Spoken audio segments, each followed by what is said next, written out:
নমস্কার, সবাই ভালো আছেন তো? কিছুক্ষণের আরও একটি নতুন ব্লগে আপনাদের সবাইকে স্বাগত।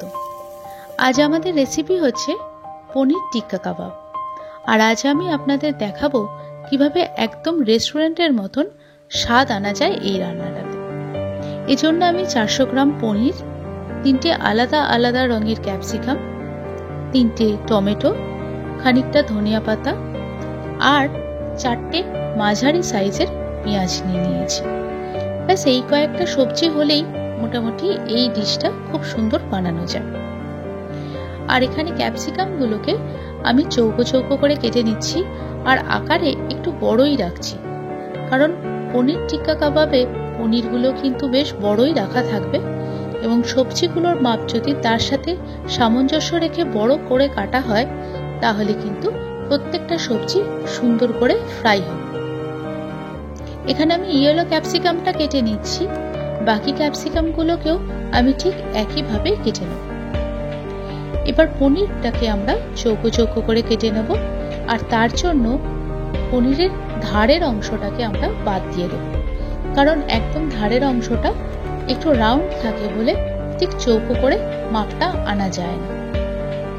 আর পনিরগুলোর আকারও কিন্তু আমরা বেশ বড় বড়ই রাখবো, কারণ টিক্কা কাবাবে পনিরের আকারটা বেশ বড়ই থাকে আর তাহলেই পনিরটা ভেতর থেকে বেশ সফটও থাকে।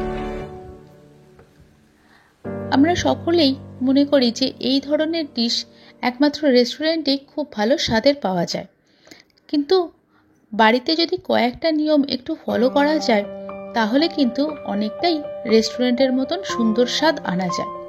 আমি আজকে আপনাদের এরকম ছোট ছোট 2-1টা টিপস অবশ্যই জানিয়ে দেব।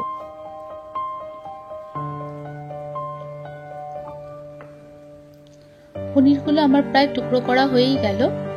আর এবারে এই পনিরগুলোর মধ্যে আমি হাফ চামচ নুন আর হাফ চামচ কাশ্মীরি লাল একটু ছড়িয়ে দেব আর সেটা ভালোভাবে মাখিয়ে রাখবো, কারণ পনিরের গায়ে যদি এটা লাগিয়ে রাখা হয় মিনিট 10 মতন তাহলে পনিরটা ভেতর থেকে একটু সফট হয়, খানিকটা জল ছাড়ে আর পনিরের ভেতরেও নুনের স্বাদটা আসে।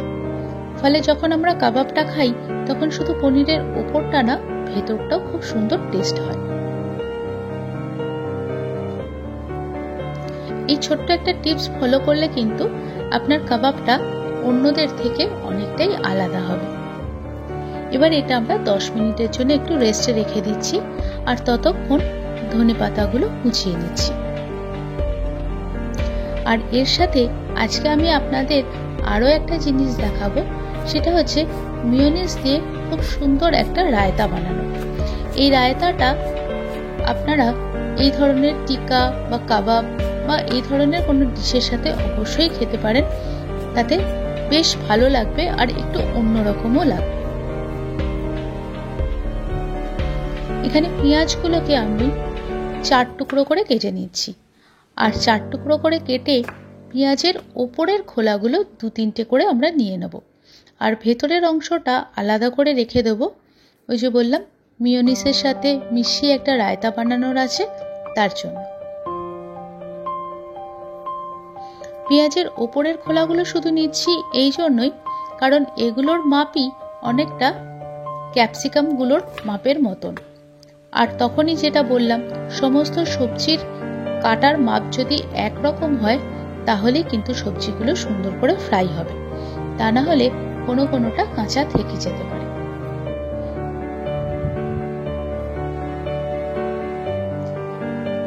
এবার গ্যাসটা অন করে আমি একটা ফ্রাইং প্যান বসিয়ে দেবো আর ফ্রাইং প্যানটাতে আমি নিয়ে নেব 2 চামচ মতন সর্ষের তেল। আর আপনারা যারা বাড়িতে এই রান্নাটা করতে চান তারাও কিন্তু অবশ্যই সর্ষের তেলই ব্যবহার করবেন। আর তেলটা সামান্য একটু গরম হয়ে গেলে আমি তাতে দিয়ে দেব হাফ চামচ মতন কাশ্মীরি লাল। এতে রংটা খুব সুন্দর আসে। আর তেলটা কিন্তু খুব গরম হয়ে গেলে গ্যাসের ফ্লেম একদম বন্ধ করে দেবেন, কারণ তা না হলে লঙ্কাটা পুড়ে যেতে পারে। আর এই অবস্থাতে এতে দিয়ে দিলাম বড় চামচের 1 চামচ বেসন।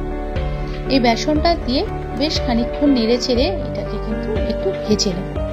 একে বলা হয় ভুনা বেসন। আমরা কিন্তু বেসনটা র ব্যবহার করতে পারতাম, কিন্তু সেটা দিলে বেসনের একটা কাঁচা স্মেল থেকে যেত, যেটা একদমই রেস্টুরেন্টের মতন লাগতো না।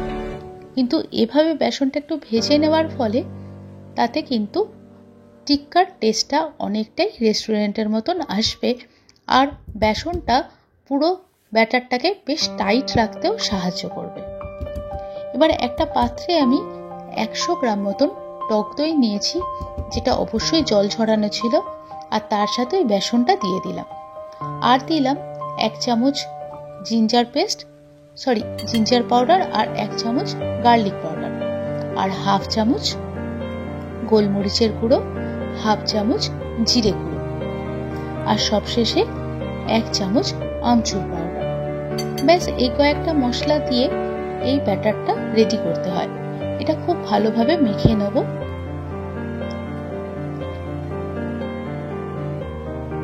আর এটা সুন্দর করে মেখে নেওয়ার ফলে একটা কি সুন্দর রং এসেছে, দেখুন। এটাই কিন্তু কাবাবের উপরের রংটাকে বেশ সুন্দর বানাবে। এটা ভালো করে মিক্স করে নেবার পর এর মধ্যে আমরা কিন্তু একে একে সবজিগুলো আর পনিরটা সবই দিয়ে দেব।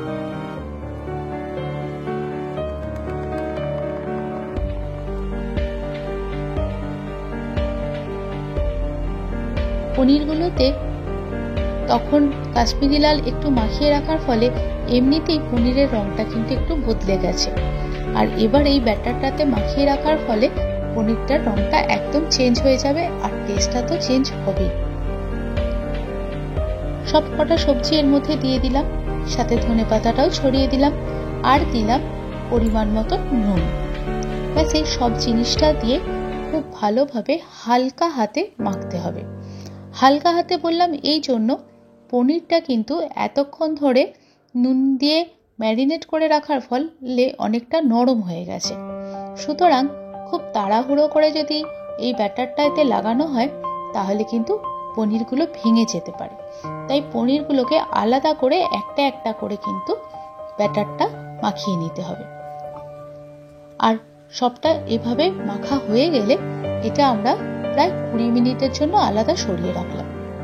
এদিকে যে বলেছিলাম রায়তাটা বানাবো, তার জন্য পেঁয়াজ কুচো, আর নিলাম খানিকটা ধনিয়া পাতা কুচো, আর এর সাথে নিলাম বেশ অনেকটা মতন মেয়োনিজ।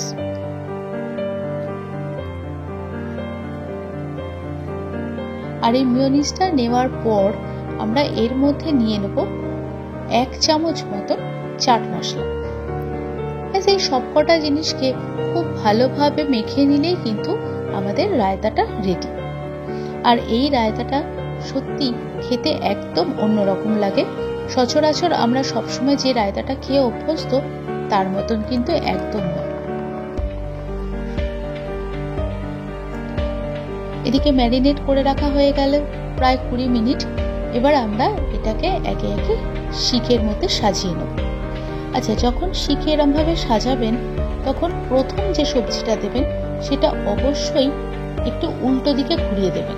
দেখুন, আমরা সবকটা সবজি যে ডাইরেকশনে দিচ্ছি, প্রথম সবজিটা কিন্তু তার থেকে উল্টো ডাইরেকশনে দিয়েছিলাম। তাতে কি হবে বলেন তো? এমনিতে কিছুই না, তবে শিকটা দেখতে কমপ্লিট লাগবে। আর তাছাড়া কোনো সবজি হট করে খুলে বেরিয়ে যাওয়ার চান্সটাও থাকবে না।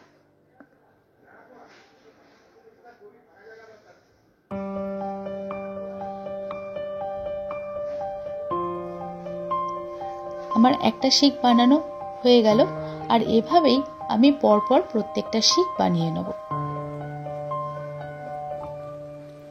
এখানে আমি প্রত্যেকটা শিক বানিয়ে নিয়েছি, আর এবারে একটা ফ্রাইং প্যান বসাবো এগুলোকে শিকে নেওয়ার জন্য। আর আপনারা সকলেই তো জানেন আমি কাবাব বানানোর জন্য সব সময় এই ফ্রাইং প্যানটাকেই চুজ করি, কারণ এটাতে কাবাব বানানো যায় খুব সুন্দর, আর বানানো হয়ে গেলে ওর গায়ে যেই দাগ দাগ ব্যাপারটা হয় না, এটা দেখতে খুব সুন্দর লাগে। একে একে প্রত্যেকটা স্টিক আমি এখানে বসিয়ে দিচ্ছি। একবারে আমার হবে না, প্রথমবারে বসাচ্ছি, এর পরের বারে আবার 4টে করে দেব।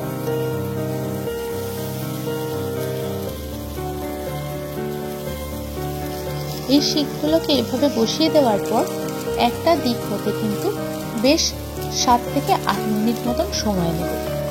7-8 মিনিট হয়ে গেলে শিকগুলোকে ধরে এক এক করে আবার উল্টে দিতে হবে। এই কাঠের শিকগুলো হওয়ার ফলে কিন্তু ধরতে ভীষণ সুবিধা হয়, কারণ এটা সেভাবে গরম হয় না, তাই হাতে করে ধরেই উল্টে দেওয়া যায়।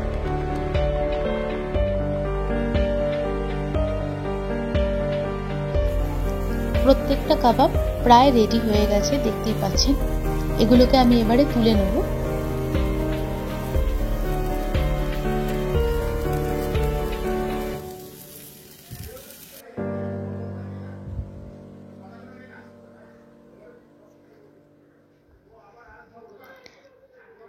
কাঠিগুলো যেহেতু ঠান্ডা থাকে, গরম হয় না, তাই কিন্তু শিকগুলো থেকে তুলে নিতে ভীষণ সুবিধা হয়।